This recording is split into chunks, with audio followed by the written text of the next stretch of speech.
Hello, and thank you for joining us today in our study of the book of Psalms.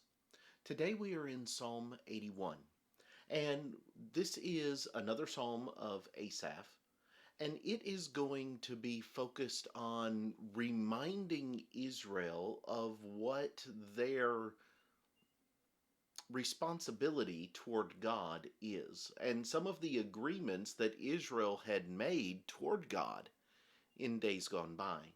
And with this, there's going to be some reminders that bring us all the way back to Egypt.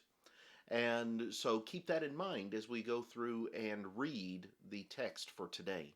It's not a very lengthy psalm, and yet most of it is, in essence, God speaking to Israel through this psalm of Asaph, giving them a reminder of the statute under discussion. So let's look at what Asaph says in Psalm 81. Beginning in verse 1, we read, "Sing aloud to God our strength. Make a joyful shout to the God of Jacob. Raise a song and strike the timbrel, the pleasant harp with the lute. Blow the trumpet at the time of the new moon, at the full moon, on our solemn feast day. For this is a statute for Israel, a law of the God of Jacob. This he established in Joseph as a testimony when he went throughout the land of Egypt, where I heard a language I did not understand. I removed his shoulder from the burden. His hands were freed from the baskets. You called in trouble, and I delivered you. I answered you in the secret place of thunder. I tested you at the waters of Meribah. Hear, O my people, and I will admonish you. O Israel, if you will listen to me. There shall be no foreign god among you, nor shall you worship any foreign god. I am the Lord your God, who brought you out of the land of Egypt. Open your mouth wide, and I will fill it. But my people would not heed my voice, and Israel would have none of me. So I gave them over to their own stubborn heart, to walk in their own counsels. Oh, that my people would listen to me, that Israel would walk in my ways. I would soon subdue their enemies, and turn my hand against their adversaries. The haters of the Lord would pretend submission to him, but their fate would endure forever.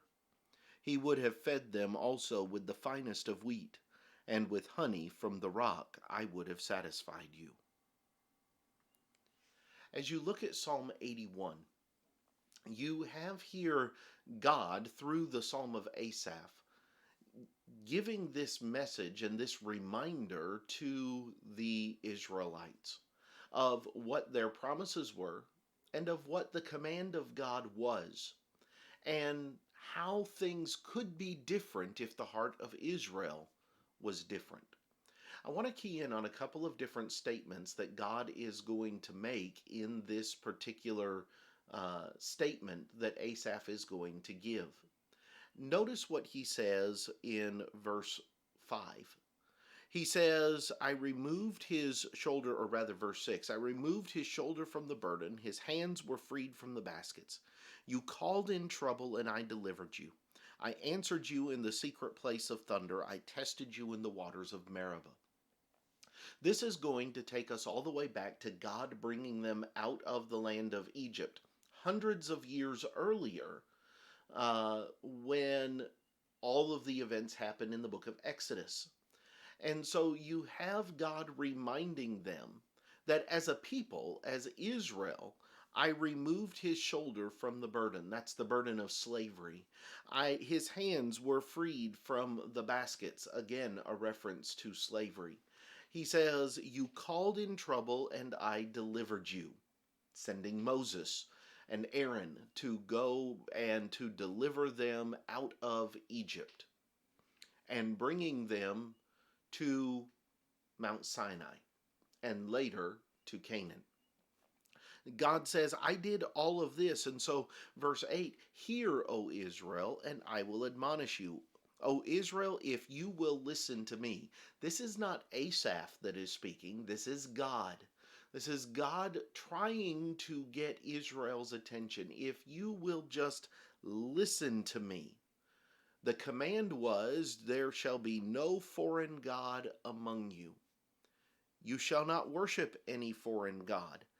But, he says, verse 11, my people would not heed my voice.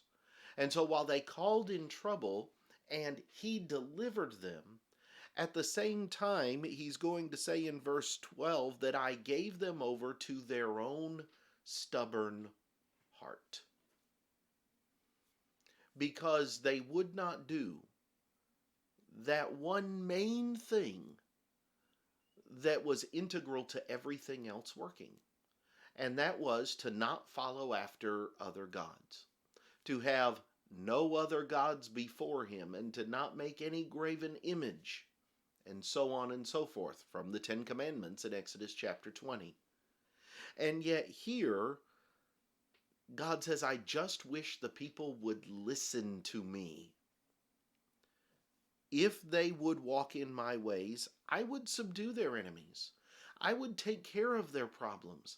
I would give them everything they need. But they won't listen. And they won't walk in my ways. I listened to them, God says. But with their stubborn heart, they won't listen to me.